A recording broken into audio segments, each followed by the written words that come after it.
up, everybody? Big D coming back at you with another great show tonight. But before we get started, hey, please make sure you like, comment, and subscribe. It's free. You get all this great, amazing content for the free. And the only thing I ask is, hey, be a subscriber, leave a like, contribute a little bit in the comment section. That's about all. That's about all I ask. I don't ask a whole lot out of you guys. And then we'll just have some fun, Also, please support my advertiser sponsors, preferred retail partners. They help continue to keep all the programming going on the show that you know and love. And your support goes a long way in helping continue to make sure we keep this show going on the road. So whether you're looking for accessories, you're looking for cigars, I got you covered. Use the exclusive promo codes that are only available to my viewers out there to save yourself some coinage. A lot of great deals in there, man. And some of them, they're even offering even bigger deals. So it's good. And of course, pinned in the comment section, I've got that link tree as well as down in the description. So I've made it easy for y'all, seamless. My guest tonight, my guy, dude, I love this dude. I love this dude's cigars. I love this dude's vibes. I love hanging out with this dude. He's a purveyor of delicious drool bucket worthy cigars. Of course, in 2024, he had a top 10 cigar out of my list, one of the 10 most drool bucket worthy sticks of 2024. And he's coming in strong. He's got a new one coming out. Y'all are going to get an exclusive first look at it tonight. So without further ado, let's bring on my man, my guy, my brother, SherJuan Mims from Heart of a Lion Cigars. What's going on? What's up, brother? How are you? Man, it's Monday. You know how it goes. It's the end of the month, so I'm happy. I'm excited. Excited to get this second quarter on the road, man. It's been a long one, but I've been waiting. So I'm excited to see what April and in May brings, and happy to be here tonight. Excellent. And I got your package here of delicious morsels of the mouth hole. Okay. And I see something in here, of course, the Roar. One of my top 10 cigars of 2024. I love this cigar. Yes. I had to make sure you able to get one more before we call it quits. It breaks my heart. We making room. But it may not go away completely. It may be back for special occasions. Maybe around the anniversary time, we may bring a couple of boxes back in just to kind of commemorate 4 years. So that's coming up in July, August. So I may put it back out there. I love this cigar. I think I'm gonna have to go hit up Dantley and probably buy out the rest of his stock just so I know I got him. Yes, now he does still carry them. I do have a few retailers out there, but Dantley is the one that ships all over the U.S. If you still want to grab them, they are no longer on my website, so he will be the man to get those orders out for you. Yeah, hey, make sure you go over to Black Box and use the promo code and make Dantley broke this week by ordering up everything Heart of a Lion. That's my goal. I want him to text me to go, you got to stop sending people over here, man. I'm losing money.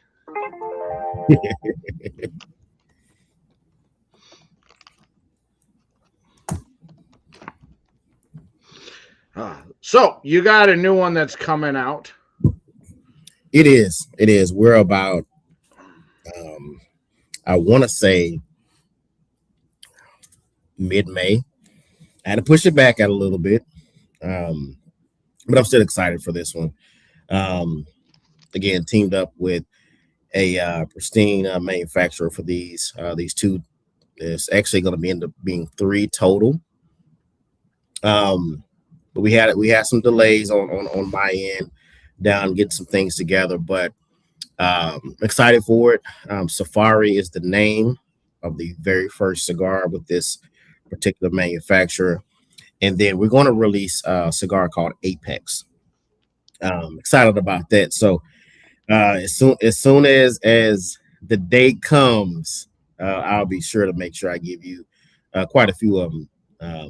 I'm eager to get it out. Eager. I've been things keep getting in the way, but again, I think it's for a better release. I think it's for a better release, and I feel good. I feel confident about it. So we're about 60 days, maybe a little bit less, 45 to 60 days. Um, and then we'll have those two new cigars out that it should give you a new look and feel of the line therapy experience. I do enjoy my lion therapy. At least once a week, I make time for it. Oh yeah. It's become my. I don't have to do any content or work. I have no obligations, so I just want to smoke a damn good cigar, and so Hmm. I get in that lion therapy, light up anything from the heart of the lion line that you have out there. They're all bangers. The Let's see, we have here the anniversary cigar with the Yes, gold and very good cigar. which Uh, that's actually an exclusive size right there. oh, yeah, you know what? Now that I'm looking at it, I go, this looks like looks different than the ones that I've smoked. hmm hmm Yeah, that's another one that we're going to kind of expand. Again, when we released that cigar 2 years ago, it really was just going to be a small thing. Um, I mean, honestly, I'm gonna be real honest with you. I don't even think we had 20 boxes. I'm talking about small batch. And I think that with that being said, um, it just kept going. Shops started to bring it on. Of course, Black Box brought it on as well. That we celebrated the January box with that particular cigar in there as well. So it it, it just kept going. It kept going. It kept growing, and we kept producing as much as we could at the time. And now it's just in regular rotation. So now we're moving into offering a different Vatola, which is the Corona. That will be my first one, my first Corona out of all 8 cigars that we released over the 3.5 4 years. I'm excited about that one because it's gonna be a little bit different. We've done Robustos. We still have Robustos right now. We've all our cigars come in the Toro size, and then we recently went back to the Gordo size King. So I'm excited. I'm excited. I think that's ultimately what I wanted to do is try to switch it up a little bit. Um, yeah, as far as Vatolas are concerned, and offer something different. Offer something different. What's up, Maisha? Hey, sis. Oh boy, was she so excited you were coming on? Oh yeah. Oh Oh yeah. yeah. All right, and then we have here the black. The Black Label. Yes. Yes. The I don't think original. I've smoked the black label. I don't think you have either. I don't think you Is, have either. is this This a one is this new? it is not new. It's actually the oldest cigar of the brand. Okay.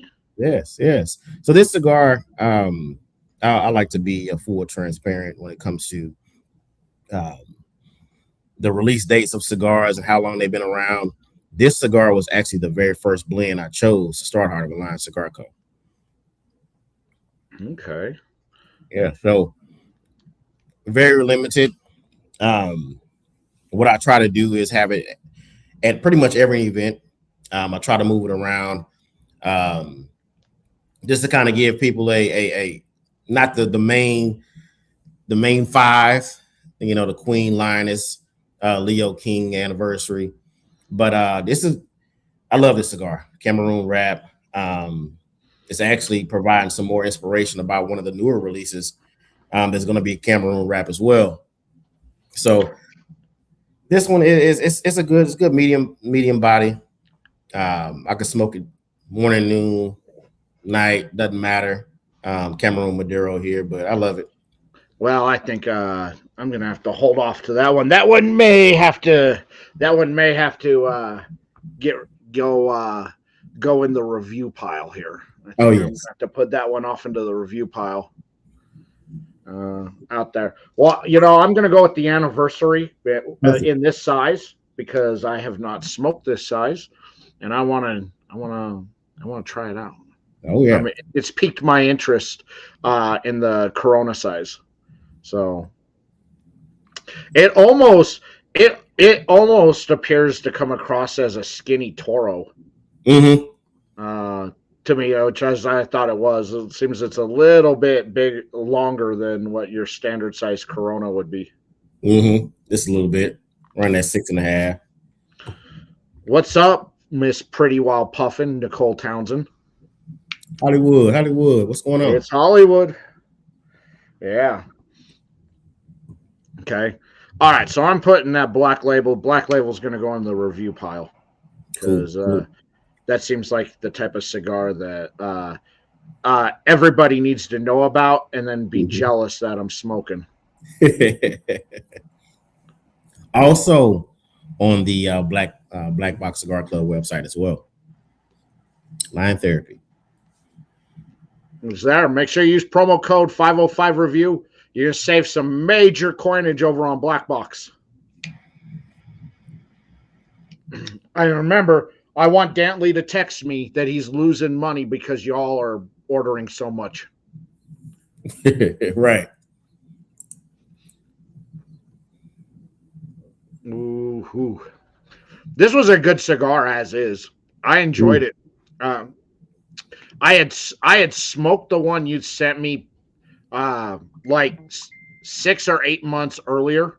Mm-hmm. Mm-hmm. I just smoked it like last month and it was phenomenal. Thank you. Thank you. It just been sitting in the humidor and I go, you know what? Go on, get some line therapy in. And I was like, you know what? I want to smoke this. It's been staring at me way too long. Like the gold has eyes. It's following me. It's like, come on, you know what you want to do. Come on. Oh yeah. Oh yeah. And that's the thing. A lot of people kind of overlook that cigar because they're used to the Kings, the Leos, and all the other goods. But that cigar, man, really is. I would say there's two cigars that really took a lot to produce and try to think about what we wanted to say in this cigar story that we have. And Leo is one, of course, which is the flagship cigar. But the second one is that anniversary because that cigar could have went a lot of different ways. We try to stick with the, what we have, right, as far as tobacco is concerned. So we're not just shorting ourselves, but we wanted to do something small. And sure enough, man, if it didn't go the Nicaraguan route, it actually went the Dominican route, and we're very, very pleased with the outcome. That's why we stick it around. So now the new Vitola is coming out, preferably around the anniversary time as well, because we have a lot of different things we're going to be celebrating for year 4, and that's just one of them.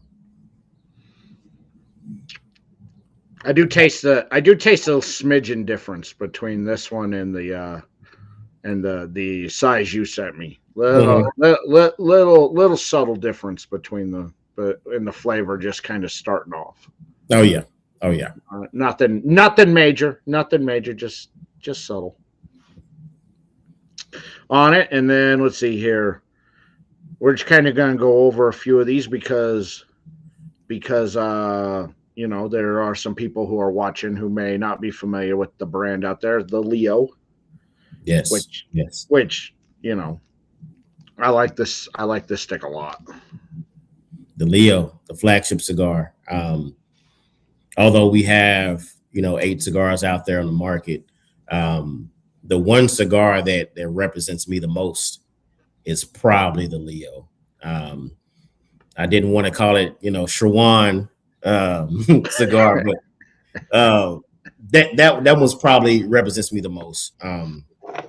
it's very well balanced. The box press, the dark hue it has on there. That cigar represents SherJuan the most. So love it, fan favorite, of course. Still one of my top sellers as well. That and the King go neck and neck, just depending on the month. I think this first quarter, the Leo by far is the number one seller. Close second, of course, is the King anniversary follows, and then we go into our sweet cigars with Queen, Lioness, Lionheart, which you had a month ago as well. By the way, the Lionheart. I did. I tried it out because you told you're like, you just try it. Yes. It was good. It's not my jam. It's not my cup of tea. I just looked at it as on the basis of a cigar, and it was very good. I'm just not big on those sweet. It just. Yeah, I mean it's a market out there for them. Definitely, I know the Queen for sure. That particular cigar, as far as the sweet side is concerned, that's the number one. I have so many people weekly hit me up on that one. It's like this cigar was really just to commemorate the Queen of the line, of course, Sharika, and that's really what it was. I mean, it was her pick, her blend. Whether which way it went didn't matter, and that just quickly became number one as far as on the sweet side. So Lionheart is right there with it, also with Linus. I think look, I think it fits your wife's personality out there. Your wife is pretty dope. Like, I think anybody in here who has hung out with you and your wife know that you're like your wife is pretty dope. She got a very good personality. She's very funny. She's, and she comes across being tough in all business, but she's a sweetheart. Oh yes. And we're just a few weeks away of celebrating our 12th year anniversary. Dang. 12th year anniversary. And it's significant because it's also my 12th year anniversary of smoking cigars as well. So this didn't happen overnight. That she bought my first cigar, and that's one anniversary that I always celebrate, smoking my first cigar that my wife purchased for me. And then a few days later, a little bit under a week later, we celebrate our 12-year anniversary as well. So I'm excited about that. April is always a good month for us. Last year, speaking of, upcoming events, right? PCA was during our anniversary weekend, right? So we weren't going to go to PCA, even though we love New Orleans, right? So when PCA was over, anniversary was over, we're like, well, next year, we'll wait on the dates, and then we'll see if if it's not on that same weekend. Of course, the dates come out, and then we still have something planned on the weekend of PCA, so I won't be there this year as well. But my PCA time is coming. So, well, it's in the third week of March next year. Yeah. See, so again, that may be. So we can all be in Vegas and have beautiful 60-degree days, and then at night being screwed up by 80-mile-an-hour winds and being cold, trying to be outside, because right. But I'm looking forward to going back to New Orleans this year. I'm looking forward to it. It's going to be I always have a blast. It's going to be fun. I'm taking Brandy with me this year. She's going to go and do some content, and we may do some few things together out there. But yeah, Perfect. It's nice having my partner in crime with me to help out a little bit. And then we're going to go here to the Connecticut, which I'm going to say about your Connecticut. Okay. Let me hear. it's a top 12 Connecticut for me. Top 12 of all the Connecticut's that I've smoked over 20, almost 26 years. I appreciate that. It is top 12. Thank you. Thank you. You know, you're not doing anything.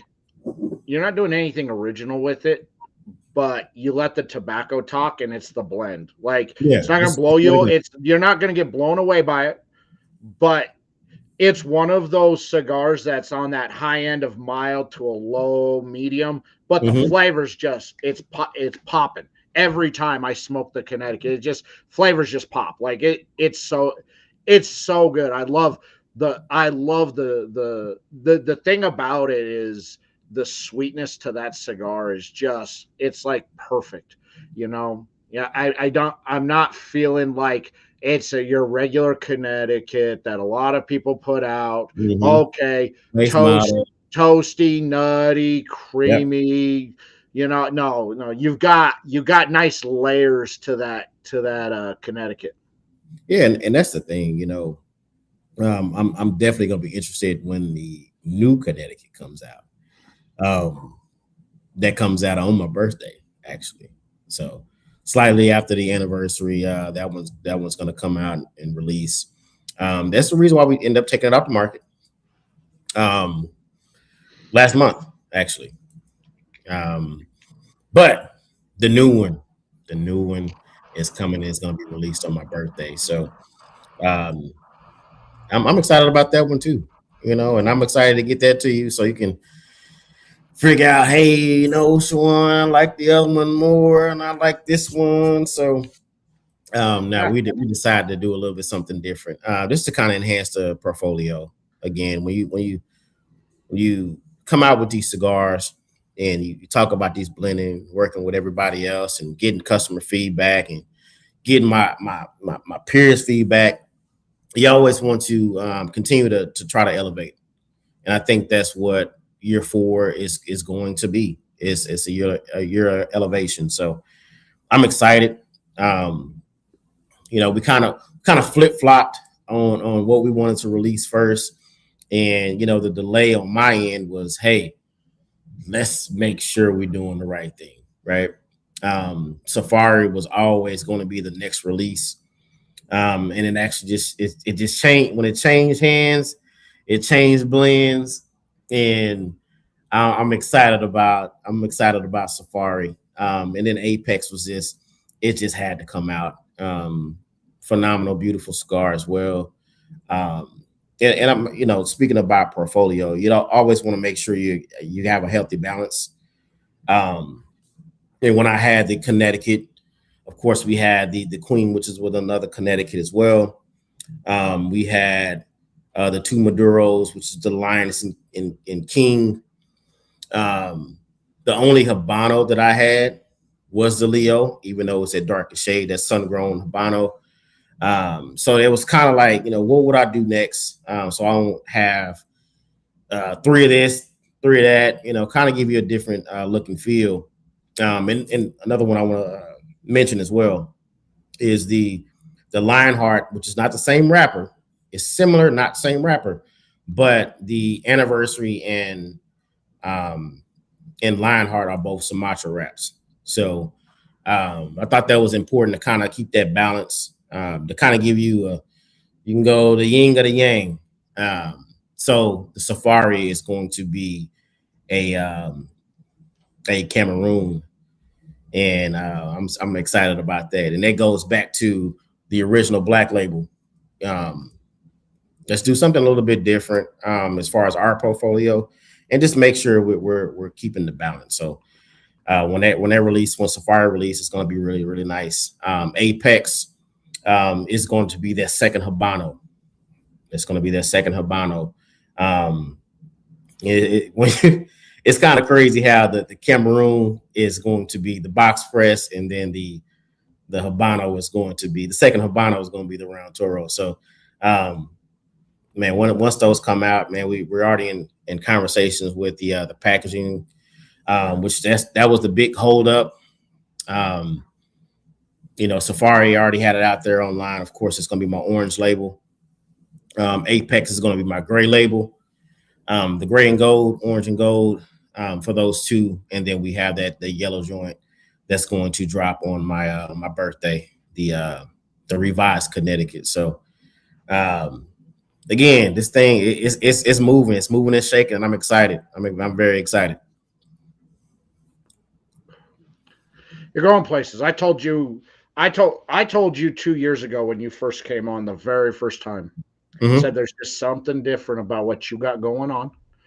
I think that you've got the magic, and I think that in 3 years you're going to blow up, and you're going to be on that next level. And now here we are. Okay, we're now. This is your third time on the show. You've been on 3 times. You've been on 2024, 2025, now 2026. So coming into that 3 years, boy, it just seems like the prophecy that I threw out there is coming true. Yeah, it's coming in hot, and I think that I've been holding on this new partnership for a while, and still not ready to announce it yet. But I wanted to make sure everything was in line first. Of course, cigars are phenomenal, but let's get the packaging done. Let's make sure we got all our ducks in a row as well. So, man, when I'm telling you, when it's released, I'm like, what? Wait a minute. But I'm excited. I think at the end of the day, like I spoke about before, elevation. And then when I had this first show, you did say it. You did say it. It's coming. And man, I just can't wait. I've been trying to get out of this first quarter, working hard and ready to get to this second quarter, man. So we can start releasing some things and we start to put more eyes on Heart of a Lion. So it's coming. It's coming. I know it's coming. I just know, I got a feel for these kinds of things out there, that I've just, I've been right on every brand I said is going to blow up and take that next step. They're going to go to that next level. So far, every brand I've said that about, I've been right. So you can just feel it, and you can feel it very early on, based on with a lot, and you have it. You've got that magic, that mojo, that secret sauce, however you want to put it. It's there, and so I think and I think that's part of the success, is that you're not afraid to go out there and throw those risks by basically say a fan favorite and a top cigar, out there, a highly rated top cigar, and go, yeah, we're doing away with it, and break my heart, because I thought we were bros. we are. Then you go and do something like that, yeah, but you're willing to take those risks. Yeah, and I think that it's all somewhat calculated, right? Because if you go back in a little bit, I think even though during my first show, we still had this Maduro hanging out there, wasn't getting any traction. So what I tried to do was trying to isolate it a little bit, right? Take it off the market, still kind of keep it in rotation as far as content is concerned, and people started asking about it. And then sure enough, I had so many people trying to inbox. So I'm like, hey, can I get a 5-pack? Can I get this? Can I get that? How much for a box? How much for this? And then when I re-released the cigar, that's going to be probably your next review, is this one right here. This started the brand. Once I started to get the traction on the other cigars, it took the back seat. So then it's like, hey, once I took it off, to make that calculated decision to figure out, hey, if we want to continue to do this thing, we want to continue to keep these in lounges, keep the rotation in. Let's just see. And as soon as I pulled it off, I brought it back like 8 months later. And you know what, Tim? Nobody claims you and your Barry Bonds size dome head. All right, your size 13 noggin that you're rolling around with. All right. Come on, Tim. Come on, Tim. Yeah. Hey, my goodness. Can't catch a break over here. Geez.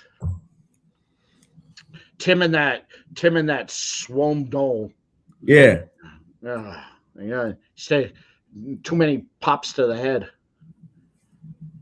Every time I look at a picture of him, it just seems like it gets bigger and bigger, but there ain't nothing in between growing. Come on now. Get no Tim like that. Come on now. Yeah. Before I pivot myself to another shout out I want to give on this live is how you got close to your first third. How are you doing with that anniversary Corona? It's good. The big difference I noticed in this cigar is in the retro. It is far more punchier than the other one. The other one is a bit more crispness. There you go. To that retro, this one has the retro's very punchy.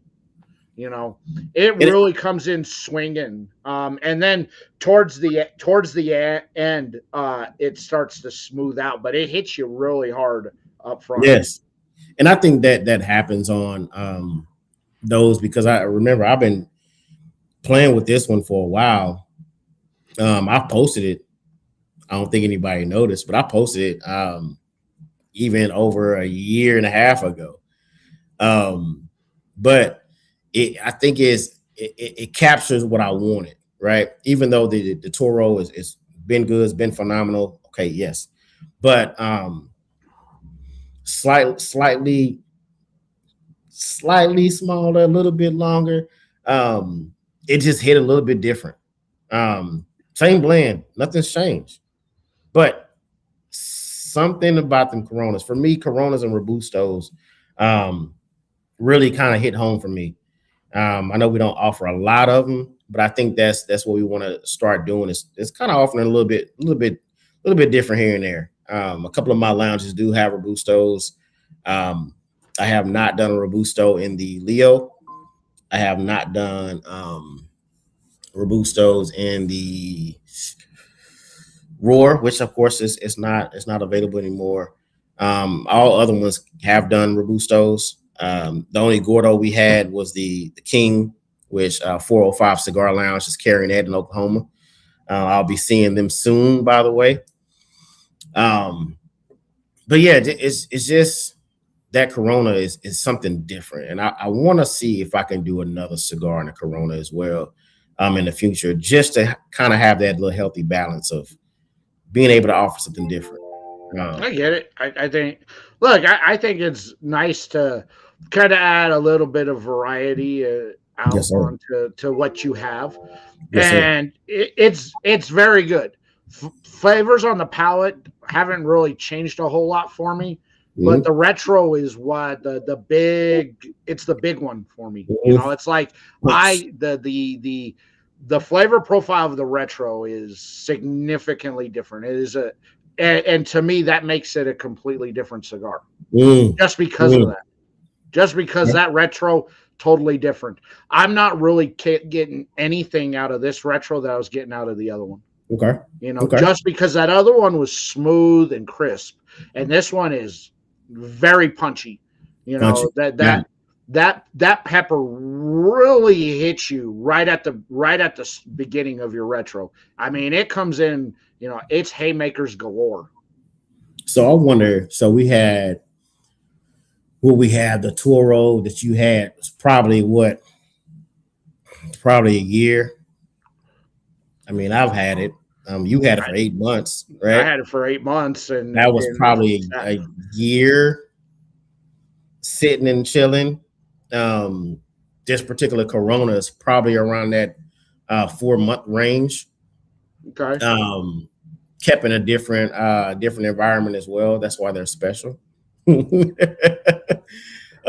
very special. It's his sock drawer, No, it's the rest are in the underwear drawer, wrapped up in his whitey tighties.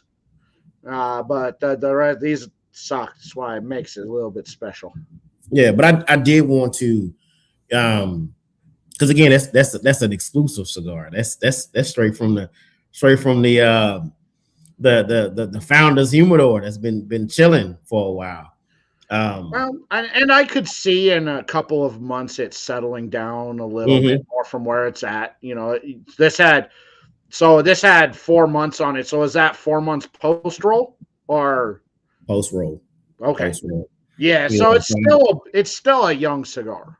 Mhm. So it's still young. All right. So Yeah. I can expect it to probably to smooth out a little bit, but I'm not expecting a whole lot of a. The I flavors don't. are very similar on the palate.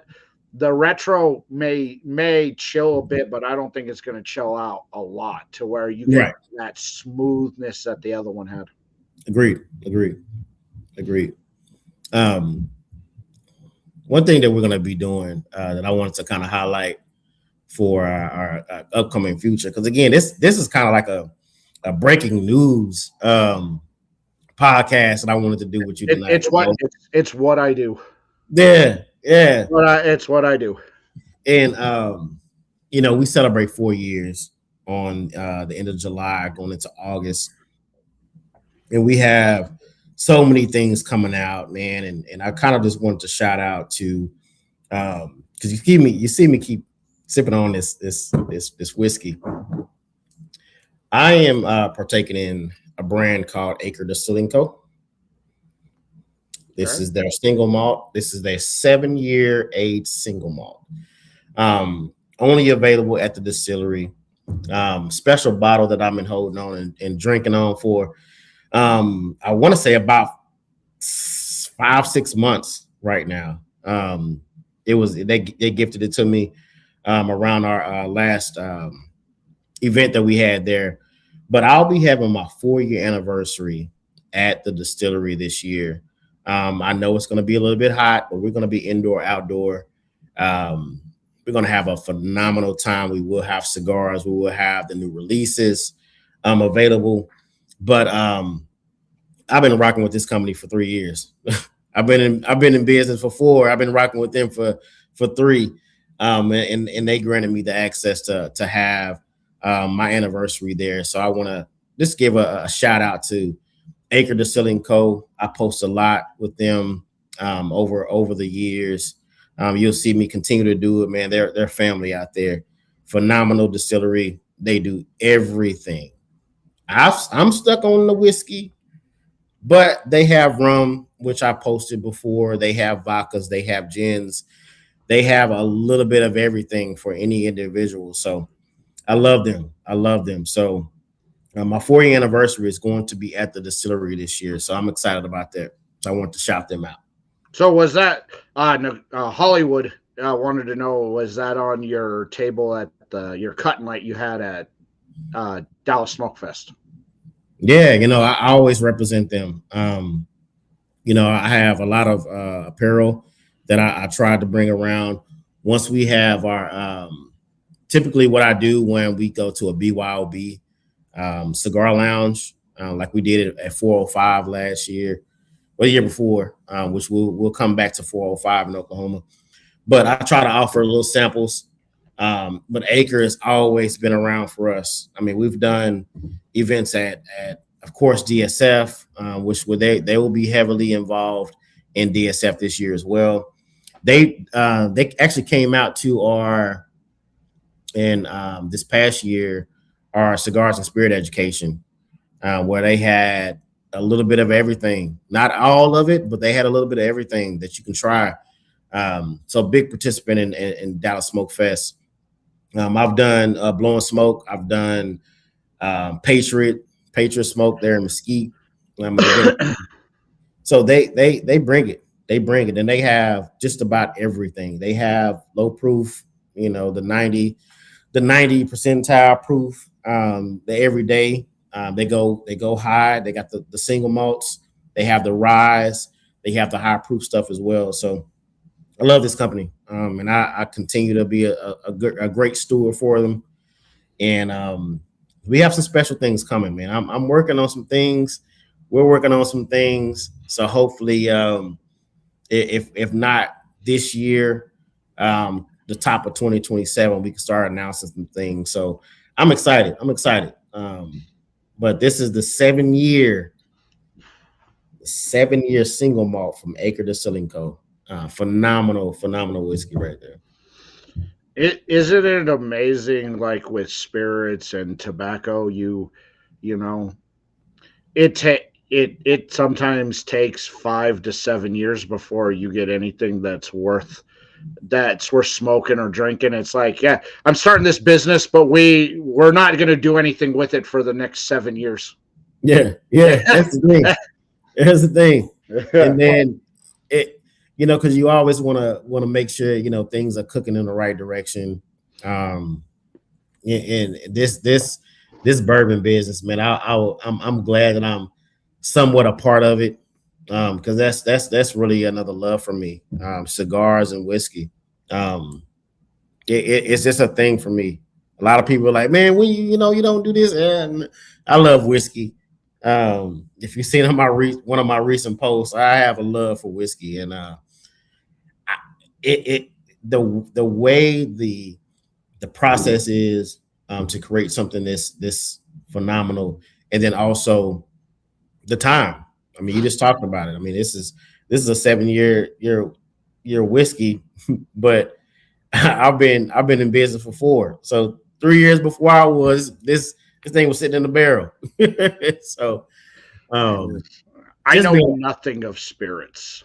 I know nothing. That's why I got Brandy with me, because she's the spirit master. Me, I know nothing. You know Coca-Cola. I know. Look, somebody hands me a drink, I'm assuming it's good because somebody's giving it to me. It may not. I'm just like, oh, thank you, and I'm like, oh yeah, like, yeah, that's good. I have no clue. I have got no clue about any of that stuff. I just know that if certain people hand me a drink, it's got to be good. If it's coming from, like, if Brandy hands me a drink, I know that whatever she's given me is going to be fire, because that's her wheelhouse, right? But I know that if some regular Joe hands me a drink, I'm like, oh, okay, thank you. It's probably not, but Man, that is. But like I say, whiskey's not for everyone. Just spirits alone is not for everyone. I'm not a person that will force something down to try, because when I'm smoking a cigar, I do a little bit of everything as far as water. I ain't doing a Kool-Aid, but sodas, of course, Cokes, Dr. Pepper, Sprites. I pair my cigars with everything. But when it comes to just when I want to get in that zone, that line therapy zone, man, I gotta have me a little corner of whiskey just to go with mine. It is. So you talked about it a couple minutes ago, Dallas Smoke Fest. You just had year 2, which I thought was awesome. Another great time. I had a wonderful time again being a part of it. So thank you for inviting me. Thank you. I appreciated it. I'm glad to see a lot of the changes that were made last year, and I think they were very good and positive changes that really, from the first year to the second year, you would have thought that you guys have been doing the event for 15 years, about how drastic the change was from year 1 to year 2. Like, wow, man. I mean, you guys went from here to like here just in a year. Yes. And I think that's again, when I talk about elevation, you want to continue to keep growing. The thing about with Dallas Smoke Fest, we want to continue to highlight the city. And the only way to do that is to do something that we didn't do the year before, or we didn't do, so you continue to have to keep elevating in some sort. And again, Dallas Smoke Fest is another one that's near and dear to me. We're at almost the 1st of April, second quarter. I'm getting ready to start, but man, November, Dallas Smoke Fest. It's coming. We're going to have a good old time, November 4th through the 8th this year. Again, it's always leading to Veterans Day weekend. We try hard to recognize our veterans, but man, year three is upon us, and we are working hard to make sure we deliver and keep elevating. Yes, year two was a thing. Now we at year three. Let's continue to elevate. Mm. I only see it getting bigger and better every Mhm. year. I was glad y'all asked me to be a part of it. Oh yes. Oh I yes. it was. I'm like, I I had a lot of fun. I had a lot of fun at all the events. The '90s party was that thing was off the chain. That was off the chain, man. Man. All of us 40 somethings going back to high school, and I gotta tell you, I was feeling it. Yes. I was feeling. Oh my goodness, my knees were feeling it. My back, like when I woke up in the morning, I was just like, oh my god, I have not been this sore in a long time. Yeah. Yeah. See, and that's the thing, when I get to hear these stories about some of their favorite events of this past year. Because we try to throw a little difference in there here and there, but that '90s party was something that came up last year and said, man, we gotta do a '90s party. We gotta do a '90s party, and have some fun with it, man. And we had a brand new venue that came about for us for DSF last year, and man, it was perfect, man. Indoor, outdoor. That '90s party was something special. And It again, was. Oh, it was the so good. Oh my man. god, it was so good. It was nice dressing up and actually Hmm. having people knew who I was dressing up as. Hmm. Hmm. You know, it was like, oh well, who are you? What are you? I'm like, no. If you grew up in the '90s, you listened to Cypress Hill, you knew Hmm. exactly who I was channeling with my outfit. Yes, yes, sir. Yes, You sir. know, Yes, sir. it was like, yeah, you know, I had a blast. My knees. Oh my, I only got half a good leg left as it is, but I Right. I was like, nah, man, I'm gonna go and I'm gonna bust it down, man. I had a blast, you know. So Uh, was as of DSF 2.0, that was your favorite event? yeah, that was my favorite event. Yeah. The '90s party. Was the '90s party. Look, the kind of the after party that kind of went on after the masquerade ball ended Hmm. was a lot of fun too. But really, it was just the board members and those of us that were ambassadors and Hmm. spouses. That was all that was there for that after party, and Right. we boy did we get stupid. That was fun Man. too. But Yeah. that wasn't an official event. Right. That was That just was us just having hanging fun. out, Yeah. trying to figure out some things. But yeah, on that rooftop, man, Yeah. that was, yeah, On that, that was yeah. a It was on definitely that nice to rooftop. Now it's 3:30 in the morning. We're still going, and I'm like, all right, shit, I gotta pack my bags and get out of here, man. Right, man. That phenomenal time, man. Again, we're just trying to make sure we deliver some nice events, man, and highlight the city of Dallas with the expansion, because we are Dallas Smoke Fest, right? But Dallas is so diverse. Not only diverse, it's so many different sectors. And not only that, we still have a whole nother side of Fort Worth that, man, we still haven't even touched yet. So, we think about Dallas, but it's really Dallas Fort Worth. What can we do? What can we see?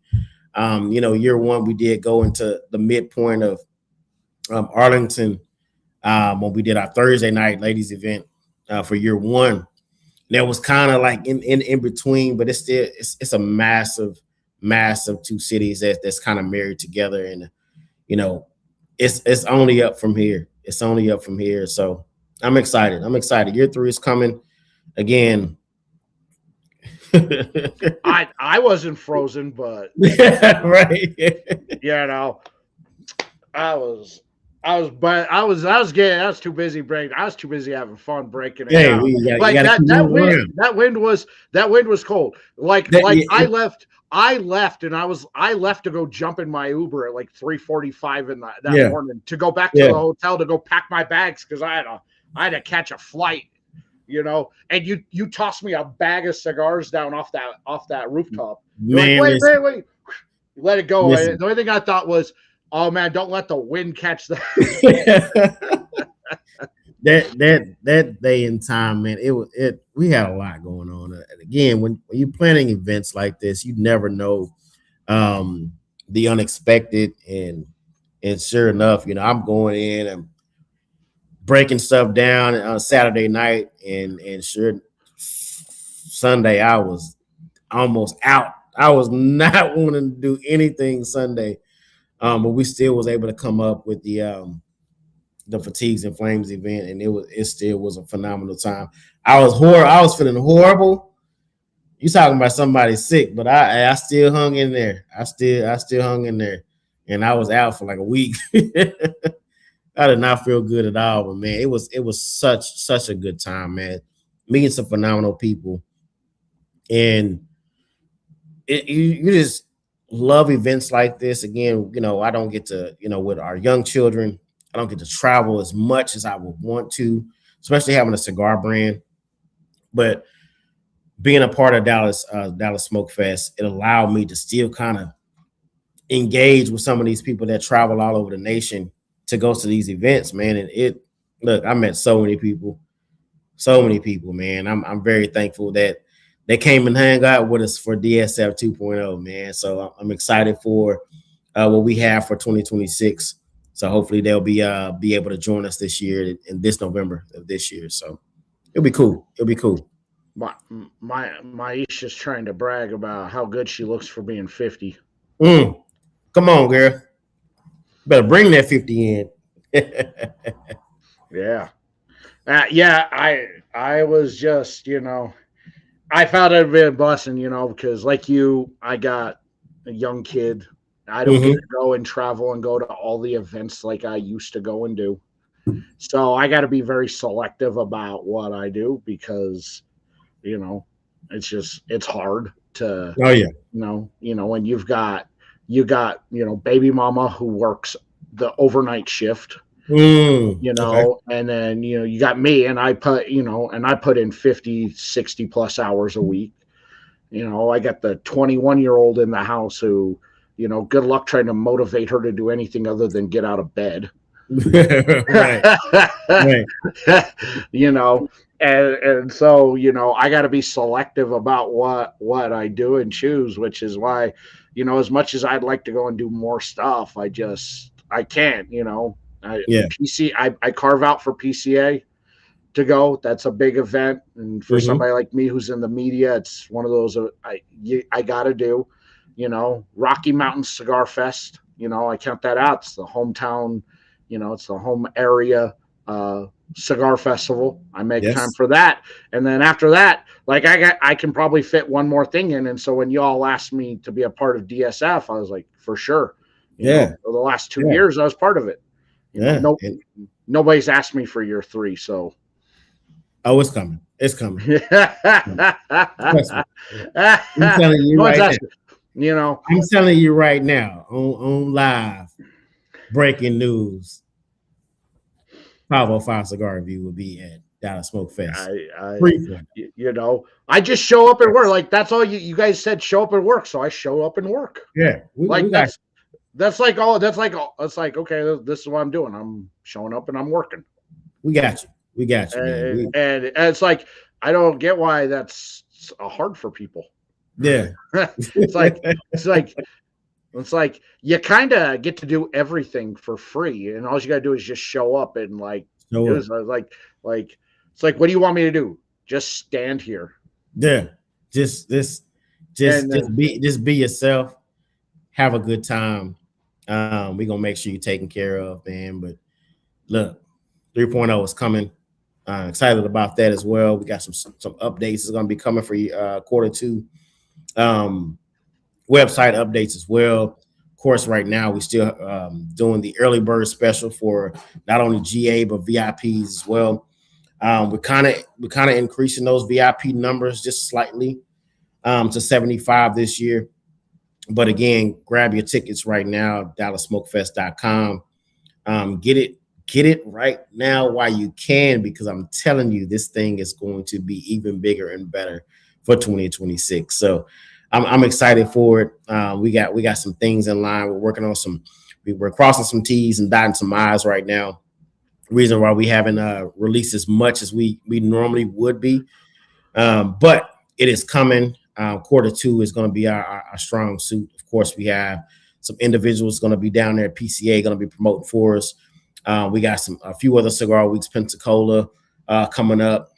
We also got Rose City coming up. We're going to have some people out there as well.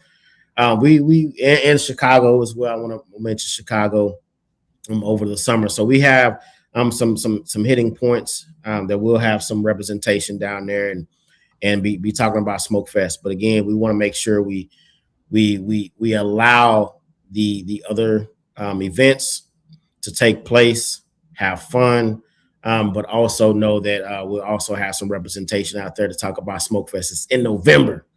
It's in November, man. One of only 2 events that kind of happens every November. We kind of hoping that we keep it that way. We battled out with Big Smoke, which is a phenomenal event. But we always come out the week after. So hopefully that continues on.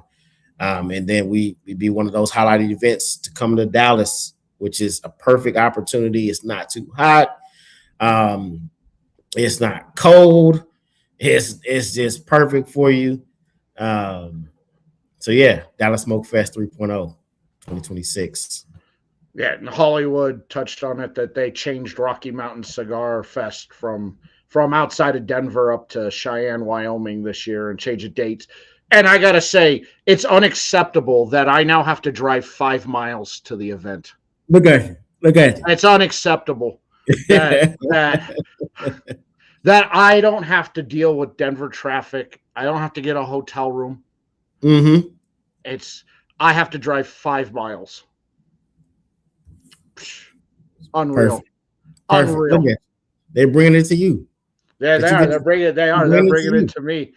Yeah, But hey, thank you, Colorado, for all of your restrictions that make it not business friendly and taking a lot of money out of the economy. Appreciate it. I'm glad, because I was just getting ready to book my hotel too down there, so I'm glad. Perfect. I save some money. I could sleep in my own bed. There you go, man. That's all right.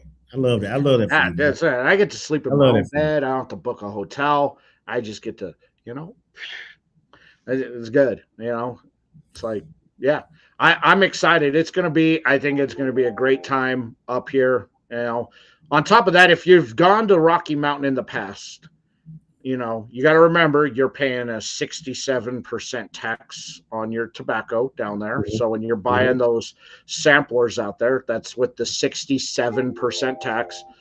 You're going to be furious paying a 30-cent per cigar tax in Wyoming.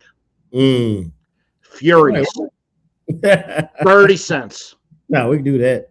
30 cents. 30 cents.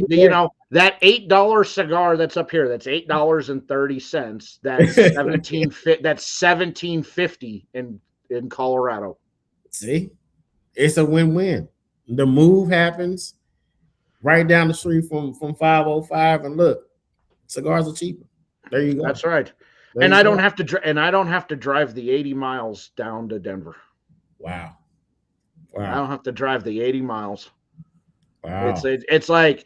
It's like perfection. The moment that I saw that post from Rocky Mountain, I felt the skies part and the light hit me and the angels going, oh, and I was just like, oh my goodness, this is great. Because they said they were changing, and I'm I wonder where they're going to go, because I'm like, who has a big enough outdoor event space for this? And I said, there's only really two places: the Little America Hotel or the Bison Ranch. And the Bison Ranch has a big, huge area that they section off in the summertime, and they put a screen out there and do a drive-in.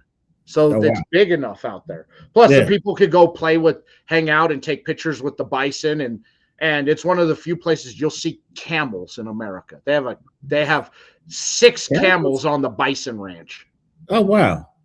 When you're driving on the highway and they have them out, it catches your eye from the side, and you look at, are those camels? Right. What? Oh wow! Oh wow! Yeah, it catches your eye. So it was, so it's a good change, and I think it'll be a fun time. And it's a week after Cheyenne Frontier Days, which that's the largest outdoor rodeo in America. So you're kind of a week after, so ain't nobody gonna be here. On top of that, if you've been out there to the Omni in Broomfield where they've held it at, that it's 100 degrees out there, and then you're melting in the blacktop. That's out there. So this, it'll probably be 85 degrees up here. That's doable. Yeah, doable. Middle of summer, Yeah, it's doable. Take it. A little bit higher elevation. But it's flat, so it'll be wind. It'll probably, it's always windy out here. Yeah, I'll take that because August for my anniversary, it's probably gonna be in the hundreds. Yeah, it's probably gonna be in the hundreds. So, we might be inside. We might not smoke, but if we want to, we have fans. We'll have everything out there for you to smoke. But otherwise, we'll be inside the distillery and get some AC. Yeah, and that'll be fun. So there's a lot going on. Yeah. Smoke Fest is great. If you haven't gone down there, it's one of those events I tell people you should go. I've gone to quite a few cigar events and festivals, and I gotta say, I'll put it like this: I don't feel like I'm working when I'm at any of the events. Even though my one job is to stand here and make sure somebody's got a wristband. That's my only job. But I don't feel like I'm working. That's all we ask sometimes. That's all we ask. Hey, that's it. Wristband. Not make sure we get them accounted for. Go enjoy yourself. It's there. Go enjoy yourself. Yeah, I wouldn't be mad if you had another 90s party. I'll tell you that right now. Man, that I wouldn't be mad. That 90s party was something, man. Because it's just a different feel, and as we can be as transparent as we are, right? Man, a lot of our demographic that we have here, man, they grew up hard in the 90s.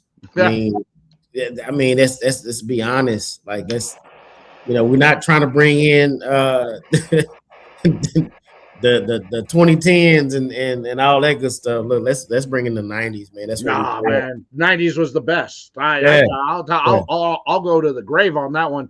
The 90s is the greatest decade of music ever. Yeah. I mean, because it didn't matter where you grew up. Like me, I grew up in the hood.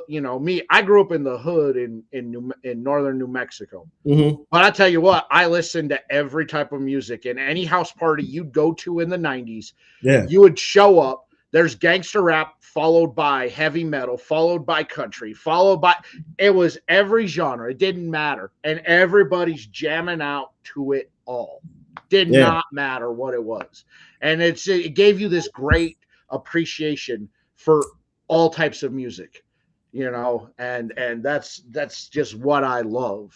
That's what I just love about the 90s. Like, I always have the 90s station on in my truck. There you go. It's always on. I'm just like, and then they're always going back and playing. So I'm like, man, I remember this song, dude. I remember this song. Oh. It's the first time I touched a girl's booty was to this song. Yeah. Man, but that 90s it just brings back so many things. I'm speaking of, I'm probably gonna do some some new content on the socials, man, and just kind of represent some '90s feels. Again, I may be a little bit younger than most, but hey, I had older siblings, so I grew up in the '90s, listening to '90s music. Man, you tell me what, that's me as well. So I Oh, may I may switch it up a little bit, do some '90s it's theme. so good. I had Yeah. such a blast. I enjoyed it. I also appreciate the fact that there was some white boy there who was lost in himself and enjoying himself, and nobody looked at me and goes, "You claiming that?" Yeah. Nobody said that to me. I was like, I was looking, I was like, I was waiting for somebody to go on, say it. Ain't Right. nobody say that about me. Yeah. Hey man, he blended in, man. That's all that matters. That's right. Yeah. Blended in. No. Blended in. Yeah. No, Yeah. I had fun. I had fun. I had fun dancing. I had fun listening to the music. Mm-hmm. I had fun with the chick I left with. See, look I at you. mean, See? I Hey man. mean, Hey man. you know, I Hey. did. Start on him. Start on him. I had fun. It was a good Yeah. time. I'm glad you did. I mean, Hey, we put a lot of hard work into to get that week done, and again, it flows into this year. Continue to make sure everything is taken care of, man. And man, oh, I can't wait to November. Can't wait to November, man. I'm excited, and we'll start doing our tours here pretty soon. I know we're traveling. it's that white boy who was he was lost. I was like, oh man, I hope he's okay. Mm-hmm. Mm-hmm. Hey, he was feeling himself, man. Good for him. He was having fun. That's all. Hey, we're here to have fun. And damn it, he was having fun. Damn it, good for him. Yeah, man. Yeah. Maisha, we coming to Oklahoma soon. We coming to Oklahoma soon. I may do a sneak turnaround trip here in the next few weeks. Um, if I come through OKC, I'll make sure I come see you. I gotta handle some business in Tulsa, my hometown, Tulsa, Oklahoma. Um, but if I come through Oklahoma City, I'll make sure I come see y'all real quick before I head back. If I don't do it when I head back, I'll try to make sure I come through Oklahoma City and spend some time with y'all real quick. Yeah, I think you know, I think you're definitely you've you've definitely taken your brand out of being a regional brand and you've moved it up. You're on that national level brand wise, and I think that's awesome that it's out there and available. And plus, when I had the opportunity to curate that black box for the month, I mean, I had to put I had to put Yeah. this. You know what? When thinking back at it, Dan Lee has been a true blessing. Not only being able to, I believe I'm on 4 boxes. I believe I could, don't quote me. I could be wrong, but I think I did 4 boxes through the years with Dan Lee. He connected me with so many individuals that's helping me out right now. Not only not only with distribution, but also growing the brand, also with packaging. Dan Lee has been my guy, man, and I really appreciate him. Because again, it's one thing to have a certain connection to get cigars, right. But it's also you gotta have this connection to make sure they humidify correctly. Um, Dan Lee, he blessed me with that. Make sure the packaging is right. Make sure the labels is right because again, like at the beginning, my labels was hey, I was starting. I didn't really feel like I was going to be on that level yet, right? And Dan Lee was a person that was in my corner to allow me to elevate. Again, that's going to be the going theme for year 4. changing the labels, changing some of the things that we market to. Dantley was a person for me. And I want to show my appreciation to Black Box Cigar Club right now. That was one of the most stressful things I ever did in my life, was curate that box. Mm-hmm. It was it was so stressful, because I was like, what if people don't like what I picked? Right. I'm like, look, I'm gonna make this about cigars that I'm high on to start the year.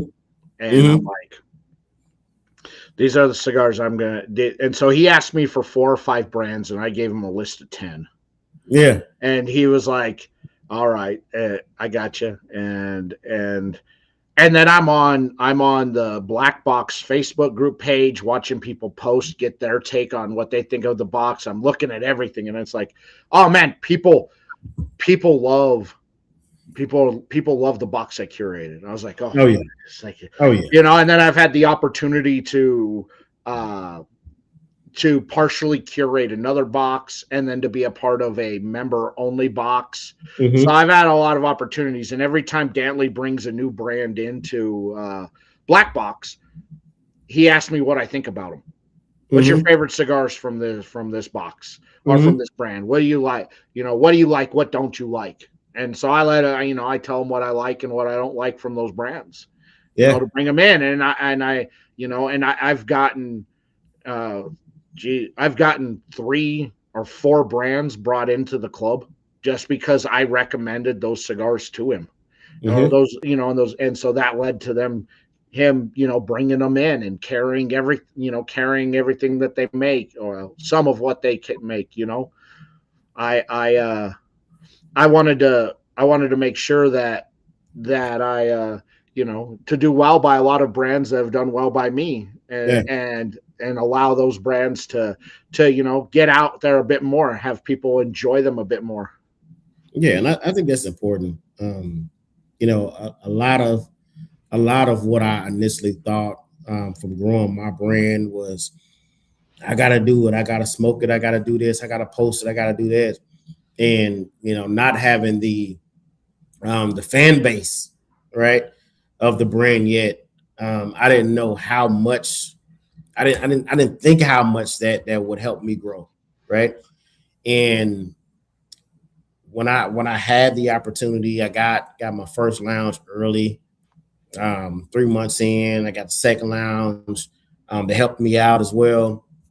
And once those cigars started to get to other people's hands, and they buy some and they put it in other people's hands, and they buy some and they put it in other people's hands, and they go back to the website and they do this, like, that was a thing to where I didn't even plan for.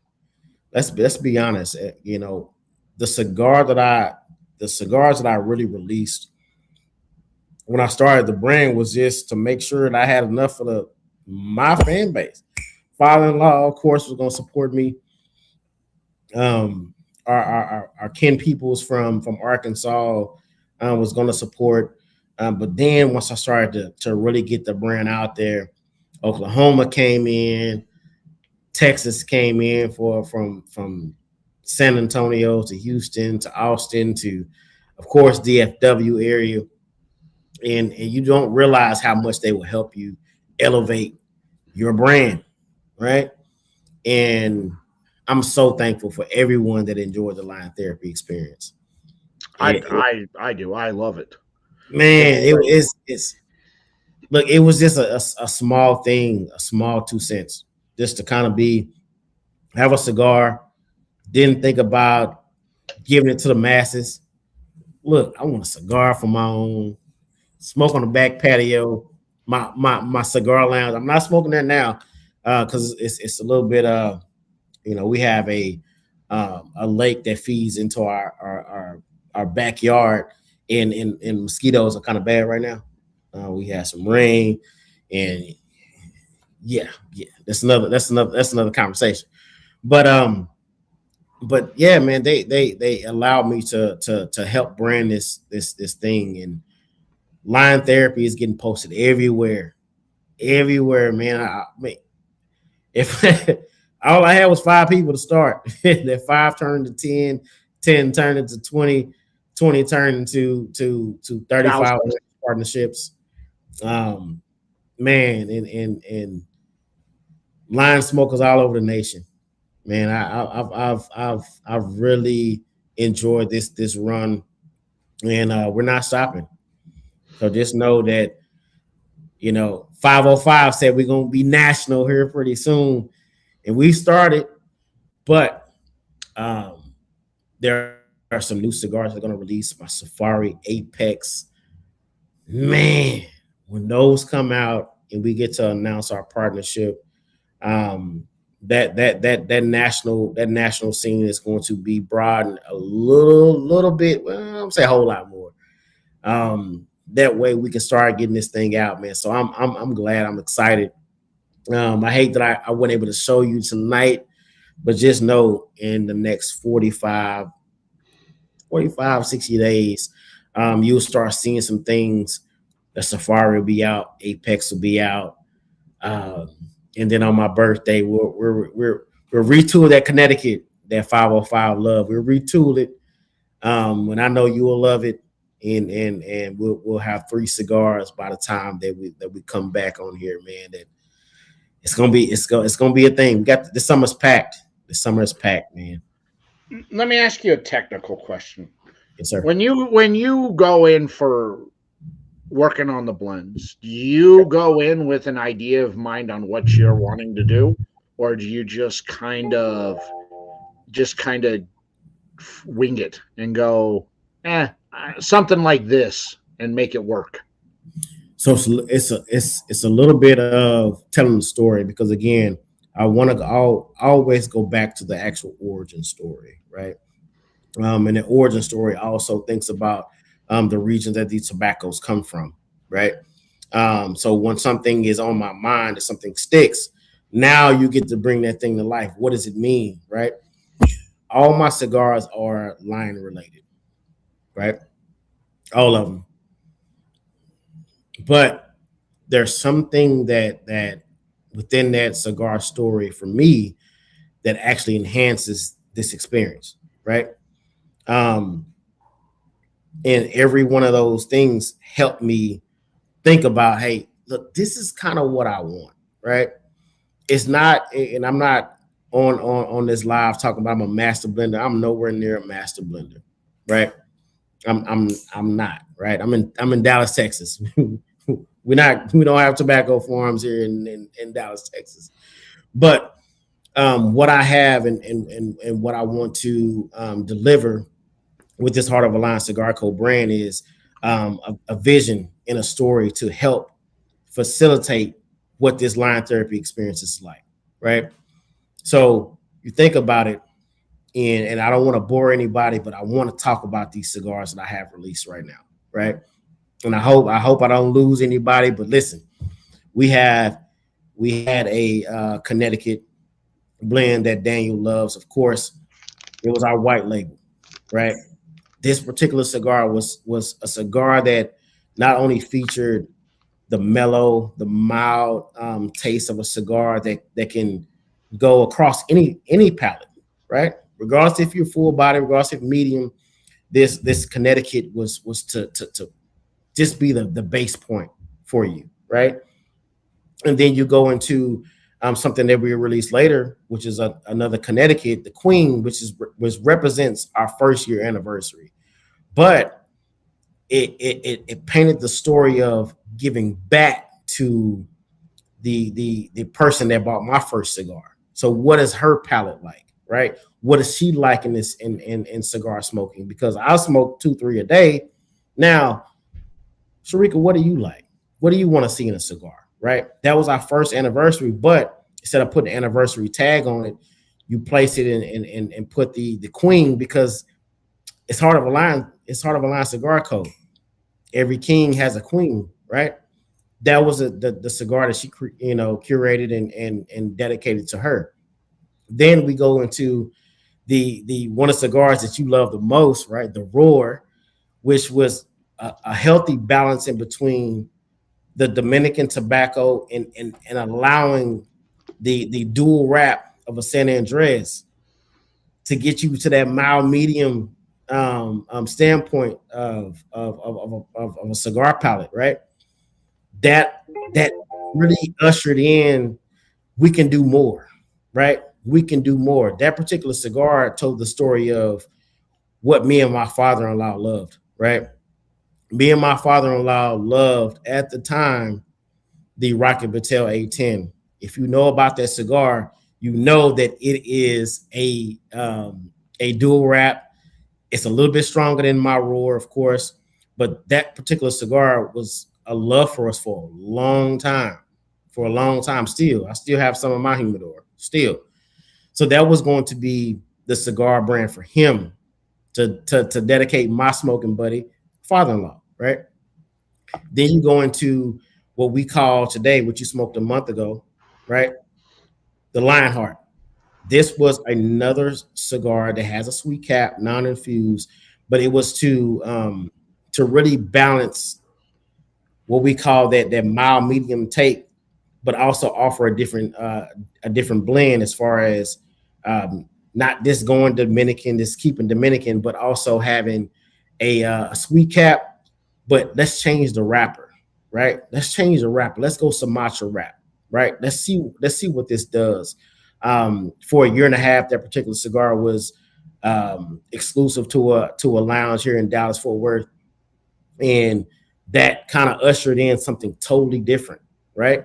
Kind of totally different for us. And then we move into Linus, right? Linus started as my first sweet cap cigar that I was able to get a hold of, and that kind of took off as far as our sweet line.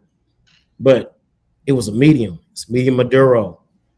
I personally love Maduros, so I thought that was a good mix. Not trying to get full infused, but hey, let's do something a little bit sweet. Then you get to what we call today our flagship, right? Our flagship cigar, of course, you showed it earlier today, our Leo. That is the cigar that represents me the most.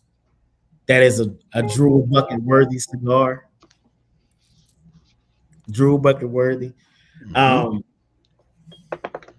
When you have these different cigars that you smoke, right? You smoke the for my personal, I smoke Definition, I smoke my father's, I smoke Perdomo, I mean, of course, we smoke in the States. You have these things that kind of make a company what it's supposed to be, right? What it represents, right?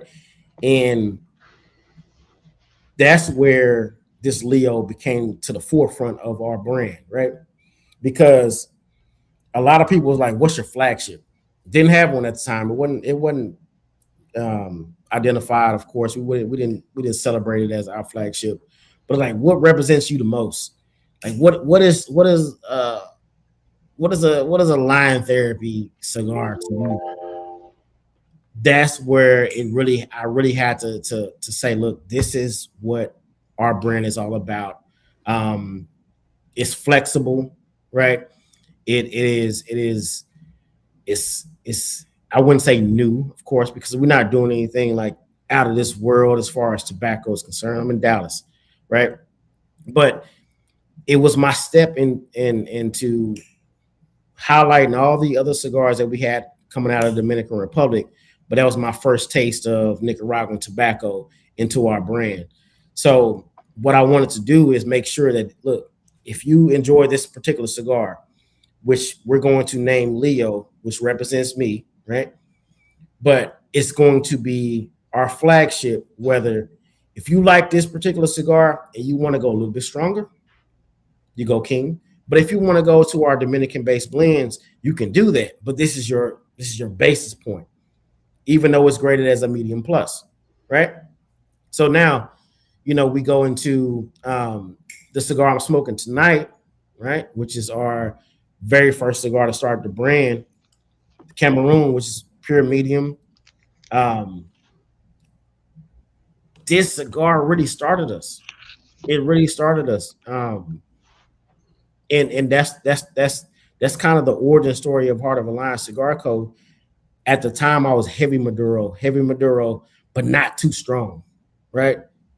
During that time. So that line therapy is really like not only outside of the flagship, which is the Leo, but it really kind of just hones into the actual blends of all our cigars. So Cameroon Maduro, you have the Dominican base, all medium. That was really kind of like you could say a lot of people talk about ceilings and floors, right? Ceiling, this is my ceiling, this is my floor of a brand. And I think that the line therapy was our floor, right? This is where we want to make sure we can't go below, but this is it, right?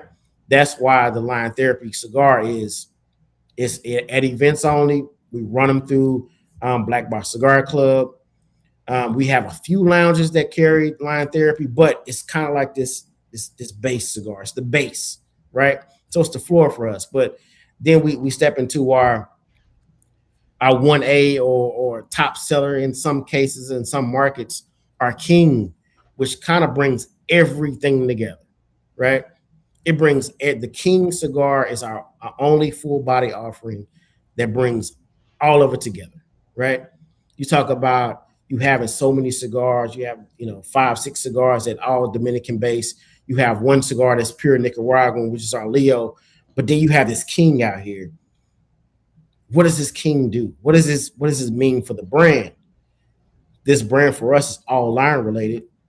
It's the king. Well, why is it the king? What makes it so special? Because it brought our Dominican base and it brought our Nicaraguan base together, right? Our 3-leaf blend in that particular cigar brought everything together. That's why I feel like it's a 1A, 1B. You have your flagship. You have the cigar that represents me the most, Leo. Then you have this mesh of goodness. Talking about the King, which is the first cigar offered in the cigar Black Box Cigar Club. It brings it together because it's a 3-leaf blend. Then you have this ancillary cigar, which you're smoking tonight in our Corona Vitola, is the anniversary, which is something that was going to just represent us, our 2-year blend, all the way down to the nub. Yes. But that really was to bring it full circle, knowing my base, knowing how we started in our Dominican tobacco, but kind of wanted to make sure we provide some premium look to it. That's where the anniversary comes full circle, because as we started, we continue to keep growing. We continue to build relationships. We continue to provide better tobacco. The anniversary was the cream of the crop as far as our Dominican base, and that's where it kind of all that's the full story of Heart of a Lion, where you look at these different cigars, you're like, man, you got so many cigars. He's still a young brand, but what really makes Heart of a Lion go? But when you really sit back and listen to me projecting the story to you, you're like, oh, everything has a place. Everything has a place, and every cigar really has a meaningful purpose, right?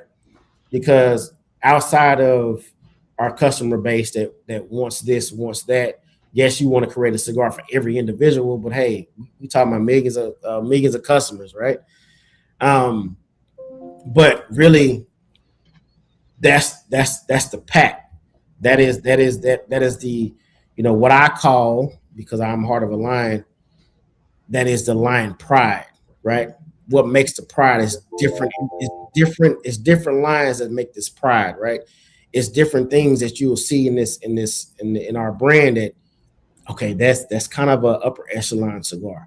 Okay, but this is kind of a everyday medium cigar. I love it, but I really like this one a little bit better.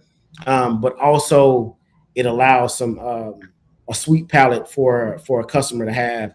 I just like little sweet cigars. I like smoking Tatianas. I like smoking Fat Bottom Betties. Okay, I have something for you for that, right? I have 3 cigars that allow, it's non-infused, but I allow some sweetness on the cap, so you can still enjoy the tobacco.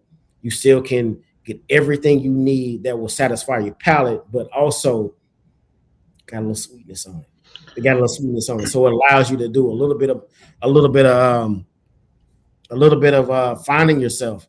And we're updating coming in February, but not February, coming up in April. We'll revise our sampler pack because a lot of individuals was loving how our sampler pack was made. We had 2 sweet cigars with our roar. We had our 2 our number 1 sellers, our Leo and King. But now we go into a new phase to where now we have to kind of refine our things. So our base 5-pack will not have a sweet cigar in it. It will have the Lion Therapy. It'll have the Anniversary. It'll have the Leo. It'll have the King, and it'll also offer the our new one that's going to re-release. It'll have our Safari, right? But we also have a different 3-pack will offer all 3 of our sweet cigars. That is going to allow, okay, I want something sweet. Let me just get the 3-pack, but I want my base. But it allows a little bit of flexibility for most to find what they want. But also if they want to try something a little bit different, they can try a sweet cigar. So that's kind of the full story of the Heart of a Lion Cigar Co. brand. Not to bore anybody. I know that was a long little long paragraph, but it kind of makes it. I wanted to make sure I displayed of kind of where everything kind of started and where it's going, but also illustrate how every cigar is kind of different in a sense. And for me, how it started with just my palate, what I love, what I like. Then you incorporate father-in-law, what he likes. Then you incorporate others, which we call our line elite members. And that's how that's how the brand was built. It really was the relationships.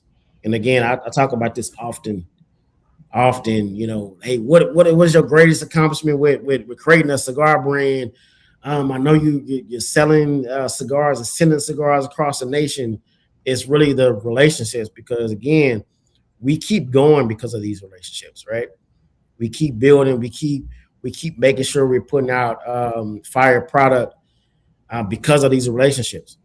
And that goes from consumer that'll hit the website, heartofalliancecigars.com, that hit blackboxcigarclub.com, that'll hit our 35 lounge partnerships across the nation. That's what keeps it going.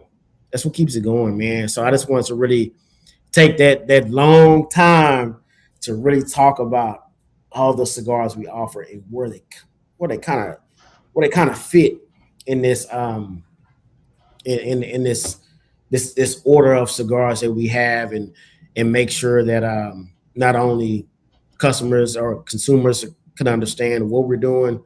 We're not just doing this to throw stuff out there. We're not doing it to just make a couple of bucks, man. It's really to kind of get everybody the line therapy experience regardless of their palate.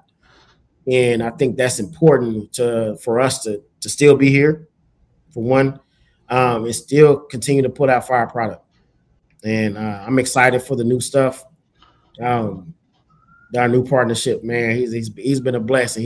He's been holding off for me, man. So I appreciate him. But again, man, we're gonna have some good fun with this. Safari is coming out, Apex coming out, and Savannah will be here in August as well. So shout out to year 4, Heart of a Lion Cigar Co. So we had a question that came through in the chat that kind of taps into what you were just talking about here from Chris, who wanted to know what blender or cigar inspired that passion for the leaf. And I think that's a great question, because we all have that one that kind of changed our entire outlook, our entire feel about the leaf. And which blender or cigar did that for you, or both? You have to go, for me, you have to go back to the beginning, right? Is where did I really find my niche, right? As far as my palate, what I can understand before I graduated, right? Before I graduated, I had a couple of cigars. Yes, I had some Drew Estates. I had some Javas to start. Had some Baccarat to start. Um, so you think about Drew Estate, you think about J.C. Newman, you think about that, but really where I was for a long period of time, and when my palate got progressed was Perdomo, and although that changed prior to me creating the brand, it really was Perdomo because that was a cigar this can go in any lounge. I can go to anywhere in the DFW area and get the 10th anniversary champagne cigar, right? So Perdomo was really like the first one to kind of like, man, this is really something for me, right? Um, and then I transitioned to which is somewhat of the same brand, but I transitioned to Cohiba, the mainstream, not the fake Cubans or whatever, but the mainstream. Going from 10th anniversary and you pivot to your Cohiba Blacks and your Cohiba Blues. Those were really my favorite cigars. So you have Perdomo, Cohiba Black, which is the very first cigar I had that I actually smoked, and then you have the Blue. Those are my three favorite cigars for the longest time. Then you start elevating. You start to get into the Ligas. You start to get into more Drew Estate products. You start getting into the Monte Cristo product. So really, to kind of answer the question, even though I'm going on a little bit long, it really started with Perdomo. That really was the start, right? There really was the like, oh man, I really like what he's doing. I really like, okay, let me get some more education on this. Yes, I know there's the Fuentes, there's the like I said, JC Newman's, there's the Padrones, but like I really kind of connected because that was my favorite cigar. So Perdomo for me, that was him. Yeah. Nick Perdomo. You make it to PCA, you can go sit down with Nick. Yes. Tell him that. You tell him that story, he'll love it. Yes. Nick would love to hear that. He's, Nick probably 15 or 16 years ago had put out a video on YouTube about how to cut pyramid cigars. And I didn't know how you do it. Most people just cut the top, but they're designed to be cut with a slant cut on them. And he put out a video and doing the slant cut and why you do a slant cut instead of doing a V or doing a straight cut off the top, because the airflow and how that airflow changes the dynamic and the chemical composition of how the tobacco burns and smokes. Yes, sir. And it was something I had no clue about, but he put out that video and it made total sense. And when the next one I smoked, I did the slant cut on it, and I was like, man, he's right. This is a way better. This is a way better smoke on it. Yeah, and I've heard, through the last 3 years, I've heard about the slant cut. I did not know it originated from Nick Perdomo. Yeah, I don't think it originated, but he just put out on why, because it looked like he was at an event and somebody asked a question on why with the Pyramides they don't take, why does the draw funky on it and you can't ever get a good draw and all that, and then he went into you should be doing a slant cut on those cigars, and he broke it down on why you should. And for me, that was like a big game changer for me, because that was always one Vitola that I never really got into and bought. I'm just, because same thing, the draw on them was terrible. They didn't smoke very well, and I was like, okay. And he's like, you cut it with the slant cut, and you're gonna open that cigar up, and it's gonna change. You don't don't ruin it. If you do a V cut on that, you're ruining the cigar. Yes. And I'm like, that makes total sense. He goes, I know people like V cuts, but you don't do that. It's just ruining. Do a slant cut next time you smoke one and tell me if it doesn't taste better. And so for me, that was one of those big game changers for me, that was out there. That it's like, wow, I did not know that, and it really worked. It was how it was. But that passion and that you mentioned there within those brands, yeah, I mean that's why they've had that longevity out there, is they know what they're doing. And I think that's important. I think that's important. And the champagne line is such a game. It's a huge line where it's hard set to find somebody who smokes a champagne and goes, yeah, whether it's the Connecticut, whether it's the sun grown, whether it's the Maduro, whether it's the barrel aged, doesn't matter. It's like everybody smoked it, and everybody enjoys it, and and I was stuck on that for a long time because when my first iteration with Cigar Lounge, I got intimidated, right?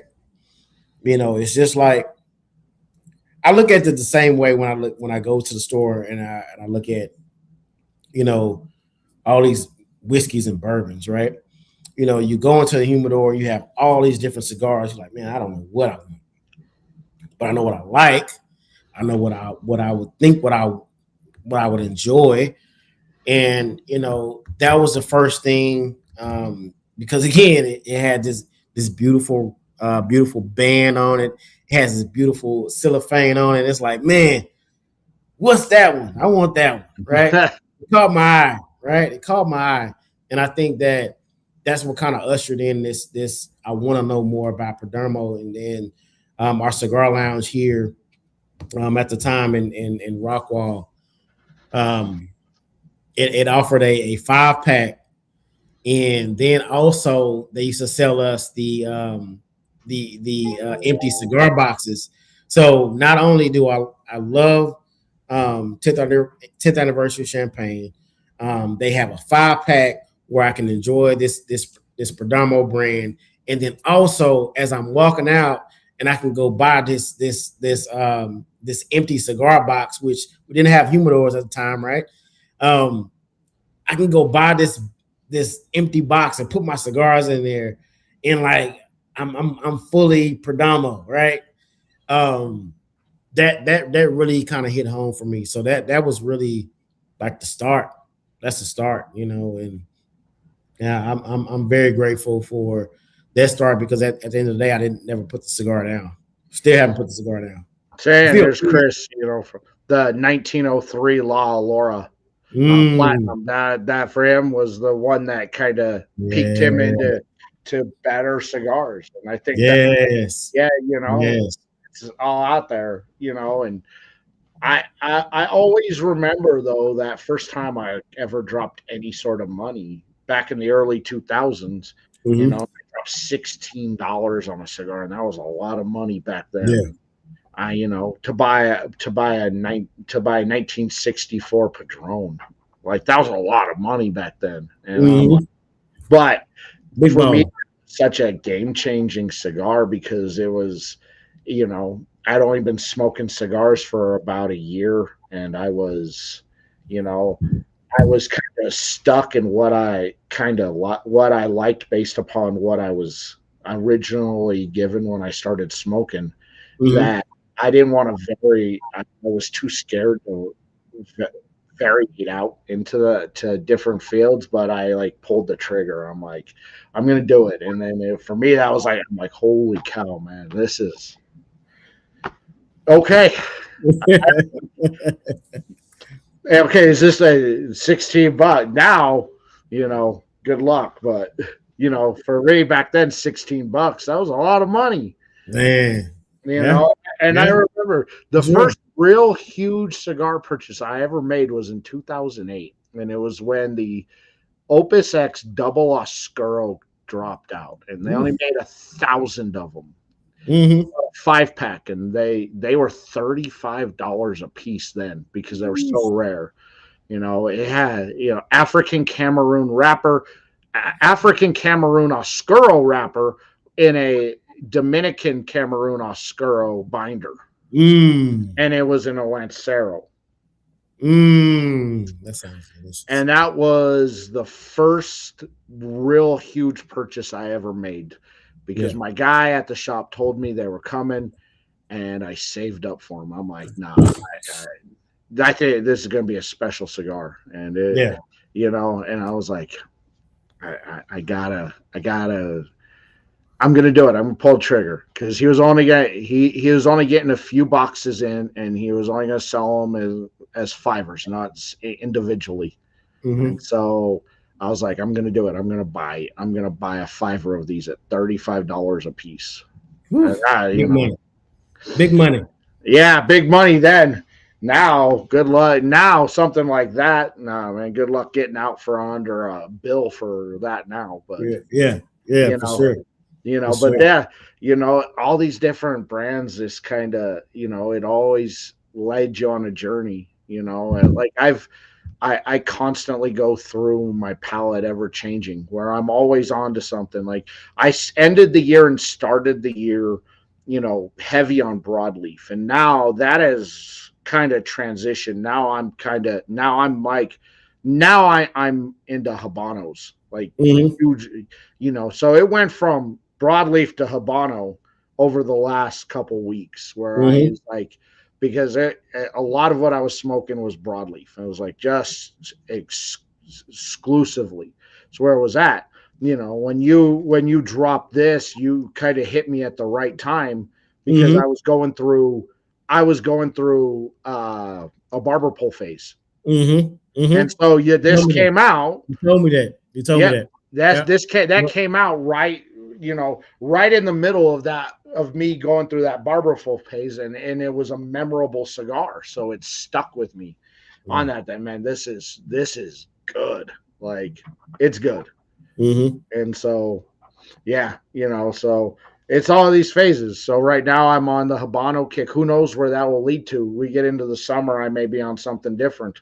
Yeah. But for right now, this is kind of where it's at. But if you watch my top 10 list, you can kind of see where my palette was at, because it's always heavy in one thing, you know. And last year, the way that the year ended on that, a lot of what was in that top 10 was broadleaf stuff, because that's where kind of the year ended for me, you know. Right. September, October, November, you know, I was really heavy into broadleaf.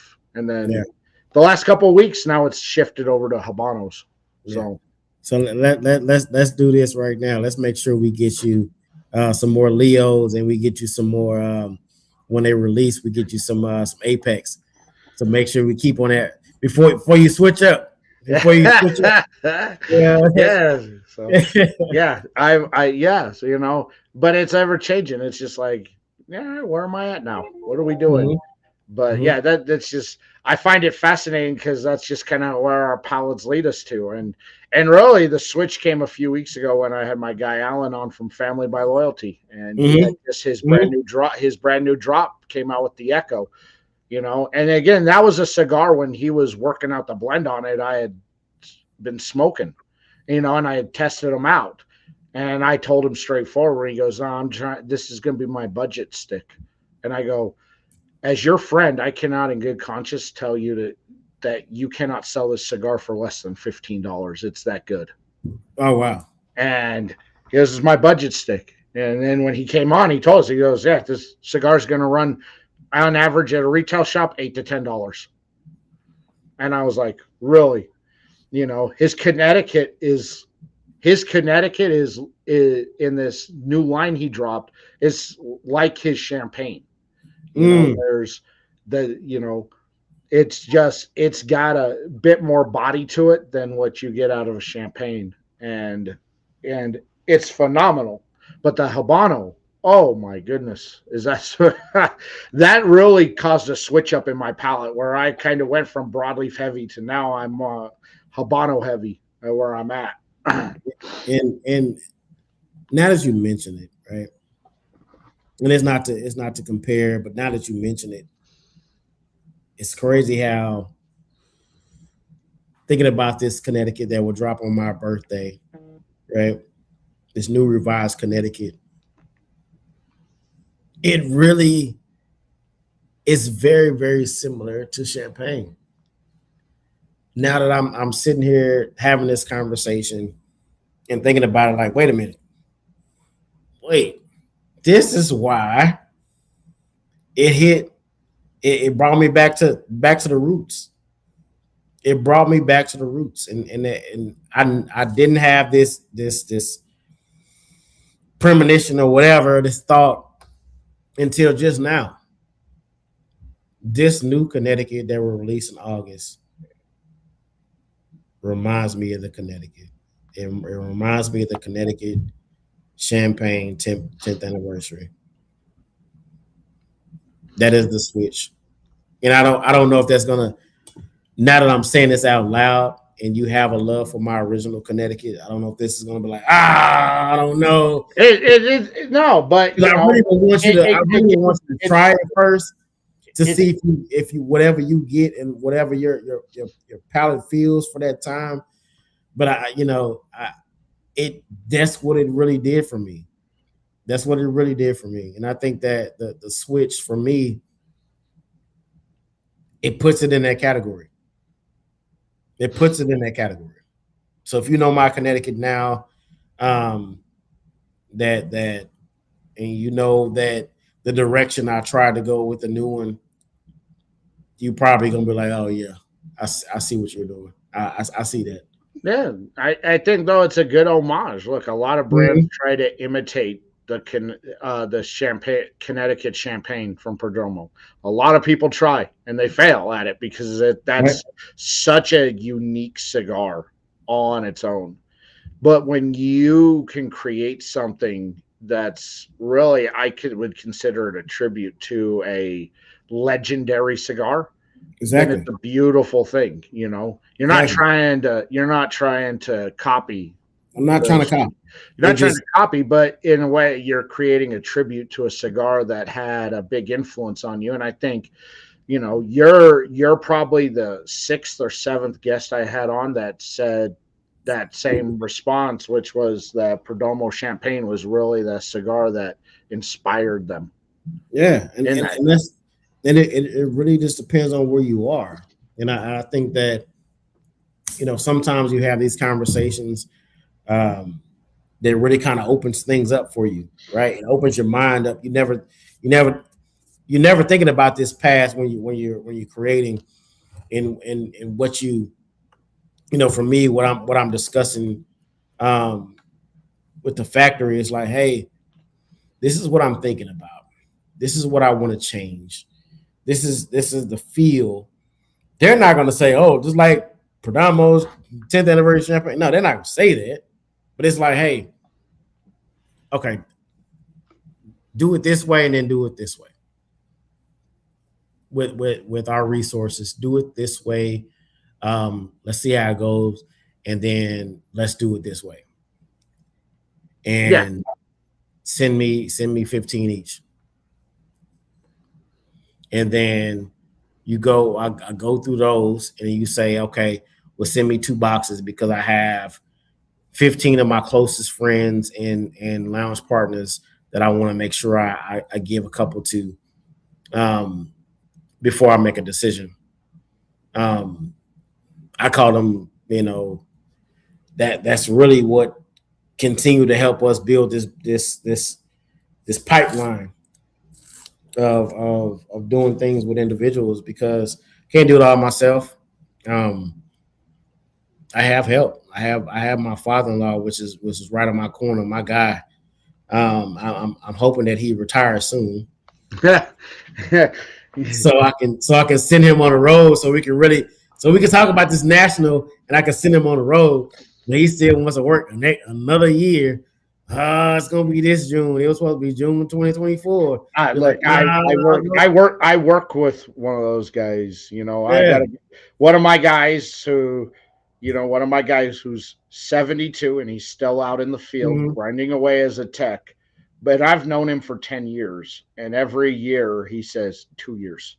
I'm going to say 2 years. Yeah. And, you know, the last time I asked him, I go, so this is the year you retire? He's like, Nah, probably 2 years. You know, we just remodeled the kitchen, so gotta Yeah, pay that off. And I'm like, you keep saying 2 years for the last 10 years. I mean, at some point, man, look, I don't know if I could still be out in the field grinding it out as a tech at 72. I have a hmm hard enough time now at 43 doing that. hmm But he's still out there grinding it out, and